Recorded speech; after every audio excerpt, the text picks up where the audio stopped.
Movie के start में एक ऐसा शहर दिखाया जाता है जहाँ पर अमीर और गरीब लोग एक साथ रहने के बावजूद एक दूसरे से बहुत दूर हैं। जहाँ पर अमीर तबका गरीब तबके का ना सिर्फ मजाक उड़ाता है बल्कि उनका इस्तेहसाल भी करता है।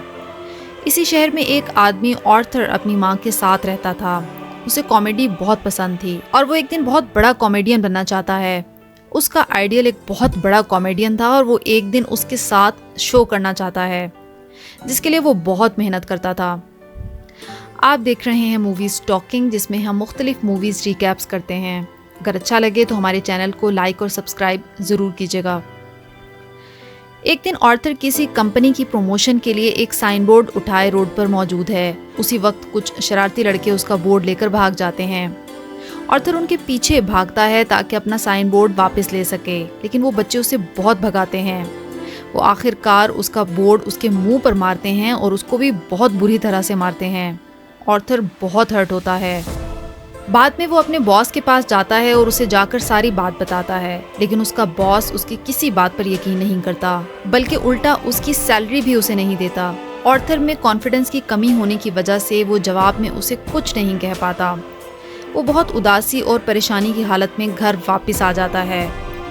घर आकर वो अपनी परेशानी ख़त्म करने के लिए डांस करने लगता है। यहाँ पर हम देखते हैं कि उसकी बॉडी बहुत वीक होती है। अगले दिन वो अपने एक कोलीग से मिलता है और उसे उन लड़कों की सारी कहानी सुनाता है। वो कोलीग उसे कहता है कि ये बहुत बुरा हुआ और उसे उसकी हिफाजत के लिए एक गन देता है, जो ऑर्थर हिचकिचाते हुए रख लेता है। वो उसे कहता है कि ये गन मुश्किल वक्त में तुम्हारे बहुत काम आएगी। फिर ऑर्थर घर की जानिब जा रहा है।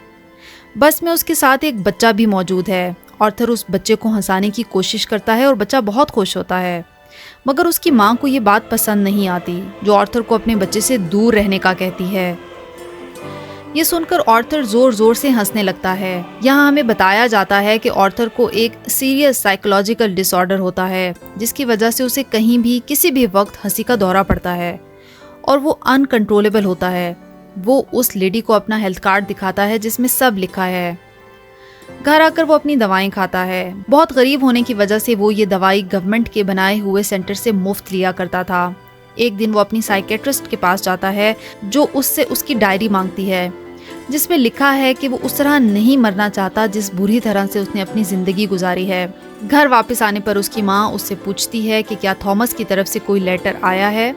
ऑर्थर ने कहा कि नहीं, आज भी कोई लेटर नहीं आया। इनफैक्ट थॉमस एक बहुत बड़ा बिजनेसमैन है। उसकी माँ उसे कहती है कि जिस दिन थॉमस को उनकी हालत के बारे में पता चला, वो उनकी मदद करने ज़रूर आएगा। एक दिन ऑर्थर को एक सिंगल मदर मिलती है, जिसके साथ एक छोटी बच्ची भी है। ऑर्थर दिल ही दिल में उसे पसंद करने लगता है। घर वापसी पर उसकी माँ फिर उससे उसी लेटर का पूछती है, तो ऑर्थर कहता है कि आप क्यों उससे उम्मीद लगा कर बैठी हैं, वो हमारी मदद नहीं करेगा। अगले दिन वही सिंगल मदर उसके घर आती है और कहती है कि वो उसका पीछा क्यों करता है, जिस पर ऑर्थर ने कहा कि वो उसे अच्छी लगती है, जिस पर वो हंसने लगती है। ऑर्थर को एक नई जॉब चिल्ड्रन हॉस्पिटल में मिल जाती है। वो वहाँ बच्चों को खुश करने की कोशिशों में लगा होता है कि अचानक उसकी पॉकेट से वही गन बाहर आकर गिर जाती है। सब बच्चे डर जाते हैं और स्टाफ भी बहुत हैरान हो जाता है। इसी बात की वजह से उसे इस जॉब से भी हाथ धोने पड़े। उसने अपने बॉस को कॉल की कि वो एक टॉय गन है, मगर वो बॉस कहता है कि तुम्हारे कोलीग ने मुझे सब बता दिया है, जिस पर ऑर्थर बहुत दुखी होता है कि उसके कोलीग ने ऐसा क्यों किया। बहुत परेशानी की हालत में ऑर्थर वापस घर जा रहा होता है। उसकी ट्रेन में 3 बिजनेसमैन भी हैं, जो थॉमस के ही आदमी हैं। वो एक लड़की को तंग कर रहे होते हैं। इसी दौरान ऑर्थर को अपने डिसऑर्डर की वजह से हंसी आने लगती है। वो ये समझते हैं कि वो उन पर हंस रहा है। वो उसे बहुत बुरी तरह मारते हैं। आखिरकार गुस्से की हालत में वो उन तीनों को शूट कर देता है। वो वहाँ से भाग जाता है। वो बहुत पशेमान है कि उसने 3 लोगों को कत्ल कर दिया। वो बाथरूम में खुद को लॉक कर लेता है। फिर अचानक वो डांस करने लगता है। ऐसा लगता है कि अब उसे कोई पछतावा नहीं रहा, बल्कि वो बहुत पुरसुकून हो जाता है। टीवी पर खबर चलती है जिसमें थॉमस कहता है कि वो 3 लोग मेरे आदमी थे और उन्हें किसी जोकर ने मारा है। लेकिन गरीब लोग यहाँ पर जोकर का साथ देते हैं, क्योंकि गरीब लोग जोकर्स के रूप में अमीर लोगों के अगेंस्ट स्ट्राइक कर रहे होते हैं। एक दिन ऑर्थर अपनी साइकियाट्रिस्ट के पास जाता है, जो उसे बताती है कि गवर्नमेंट ने हमें फंड देना बंद कर दिए हैं, जिसकी वजह से आज के बाद मैं आपका फ्री इलाज नहीं कर सकूंगी। एक बार फिर ऑर्थर काफ़ी उदास हो जाता है। फिर हम देखते हैं कि ऑर्थर एक कॉमेडी शो में लोगों को हंसाने की कोशिश कर रहा है, लेकिन वो ऐसा नहीं कर पाता और जोर जोर से हंसने लगता है, जिसकी वजह से उसका शो खराब हो जाता है। घर आने पर उसकी माँ एक बार फिर उसे थॉमस को खत पोस्ट करने के लिए देती है। इस बार ऑर्थर ने खत खोलकर पढ़ा तो वो हैरान रह गया। वो अपनी माँ के पास जाकर पूछता है तो वो कहने लगी कि वो और थॉमस एक दूसरे को बहुत पसंद करते थे, लेकिन अमीर और गरीब के फ़र्क ने हमें एक ना होने दिया, और ये कि ऑर्थर थॉमस ही का बेटा है। ऑर्थर अपने बाप से मिलने के लिए निकल पड़ता है। घर के गेट पर थॉमस का बेटा खड़ा होता है। ऑर्थर उसे हंसाने की कोशिश करने लगता है। तभी वहाँ थॉमस का असिस्टेंट आकर उसे समझाता है कि स्ट्रेंजर से बात नहीं करते, और ऑर्थर को वहाँ से जाने का कहता है। ऑर्थर जवाब में कहता है कि आज मैं सच्चाई से पर्दा उठाकर ही जाऊँगा। मेरी माँ ने थॉमस के यहाँ 30 साल काम किया है और मैं थॉमस का ही बेटा हूँ। जिस पर उसका असिस्टेंट उसे कहता है कि तुम और तुम्हारी माँ दोनों पागल हैं। इस बात में कोई हकीकत नहीं है। ये सुनकर वो गुस्से में वहाँ से चला जाता है। घर जाकर उसे मालूम होता है कि उसकी माँ को हार्ट अटैक हुआ है और उसे अस्पताल शिफ्ट किया जा रहा है। ऑर्थर अस्पताल के बाहर बैठा होता है कि वहाँ 2 पुलिस ऑफिसर्स आकर उससे पूछते हैं कि उस दिन ट्रेन में जिन 3 आदमियों का कत्ल हुआ है, क्या तुम उन्हें जानते हो? जिस पर उसने जवाब दिया कि मुझे इस बारे में क्यों कुछ पता होगा। उसे पता चला कि उन ऑफिसर्स ने उसकी माँ से भी यही सवाल पूछा, जिसकी वजह से उसे हार्ट अटैक हुआ है। वो अपनी माँ के पास उस सिंगल मदर के साथ बैठा है कि अचानक टीवी पर उसका फेवरेट कॉमेडियन उसे दिखाई देता है। वो बहुत शौक से उसका प्रोग्राम देखने लगता है कि अचानक टीवी पर उसका चेहरा दिखाया जाता है। इनफैक्ट उसका फेवरेट कॉमेडियन ऑर्थर का मजाक उड़ा रहा होता है।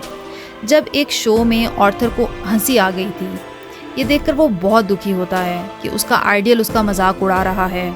घर आकर वो ये खबर सुनता है कि गरीब लोग जोकर्स का रूप धार कर अमीरों के खिलाफ एहतजाज कर रहे हैं, जिसकी वजह से शहर के हालात बहुत ख़राब हो गए हैं और वो सब लोग थॉमस के खिलाफ हैं। ऑर्थर ये देखकर खुश होता है कि सब लोग जोकर्स के रूप में दिखाई दे रहे हैं। उसे पहली बार लगता है कि क्लाउन्स की बहुत अहमियत है और वो बहुत प्राउड फील करता है। फिर हम देखते हैं कि एक थिएटर के बाहर गरीब लोग स्ट्राइक कर रहे हैं, जहाँ पर अंदर अमीर लोग मूवी देख रहे हैं, जिनमें थॉमस भी शामिल है। ऑर्थर भी वहाँ आ जाता है। उस स्ट्राइक को रोकने के लिए पुलिस वहाँ आती है, जिसकी वजह से बहुत हलचल मच जाती है, जिसका फायदा उठाते हुए ऑर्थर थिएटर के अंदर चला जाता है। वो एक वॉशरूम में जाता है जहाँ थॉमस भी मौजूद है। वो उसके पास जाकर आराम से कहता है कि मैं आपका बेटा हूँ, आप मेरी माँ से बहुत प्यार करते थे, याद करें। थॉमस उसे कहता है कि मैं इस नाम की किसी औरत को नहीं जानता, और वो उसे जोरदार थप्पड़ मारकर वहाँ से चला जाता है। वो वापस घर आ जाता है। उसे फिर से पुलिस का फ़ोन आता है, जो उससे उन 3 आदमियों के बारे में पूछते हैं जो उस दिन ट्रेन पे मारे गए थे।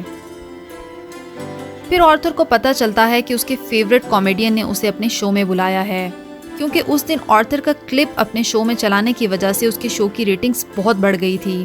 वो तैयार होकर शो में जाने लगता है कि अचानक उसे याद आया कि उस दिन थॉमस के असिस्टेंट और बाद में खुद थॉमस ने भी ये कहा कि उसकी माँ पागल है।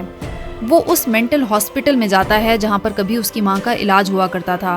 उसकी माँ की फाइल वो लोग उसे नहीं देते, तो वो फाइल चुराकर वहाँ से भाग निकलता है। फाइल में लिखा था कि उसकी माँ का किसी के साथ रिलेशन था और वो शख्स उसे बहुत ज्यादा मारा करता था, और इसी दौरान ऑर्थर के सर पर भी चोट लगी थी, जिसकी वजह से वो आज इस डिसऑर्डर का शिकार है। वो सीधा वहाँ से उस सिंगल मदर के पास जाता है, लेकिन यहीं हमें पता चलता है कि वो तो कभी थी ही नहीं।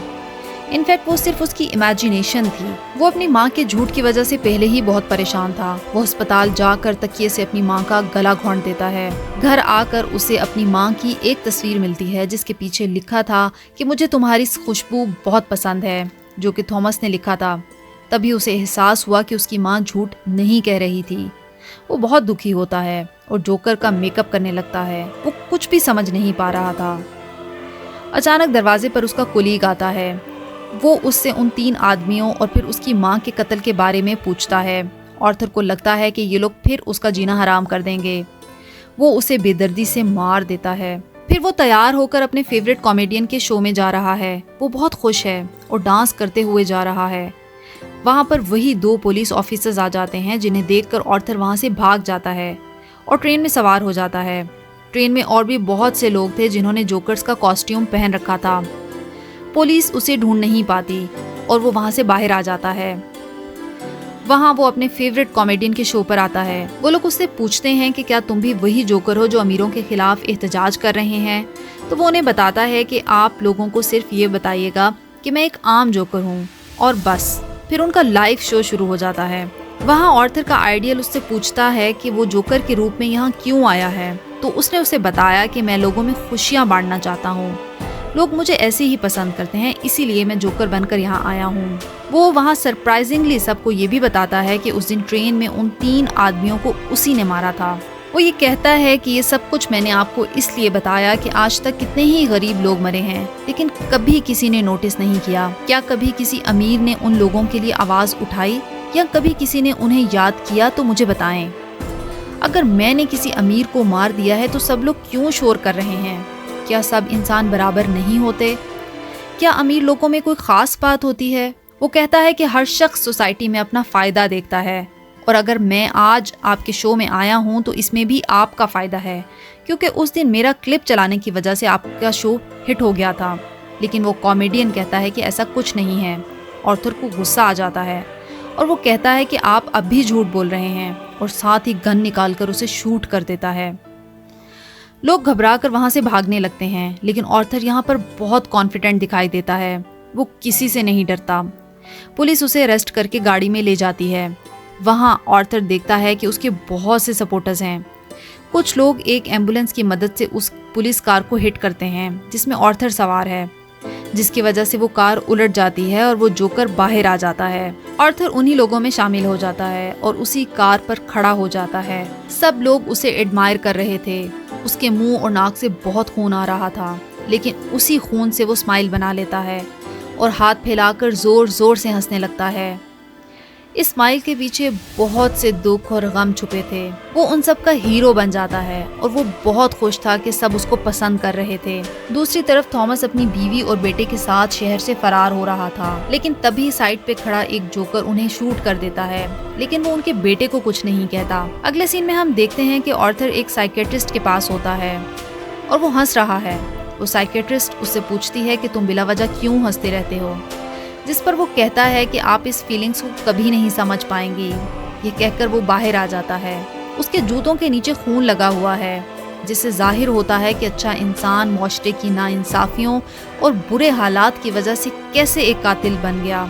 जब किसी के साथ मुसलसल जुल्म और बुराई की जाए तो वो भी एक ना एक दिन बुरा इंसान बन जाता है। आपका इस मूवी के बारे में क्या ख्याल है? कमेंट्स में अपनी राय का इजहार ज़रूर कीजिएगा। Thanks for watching.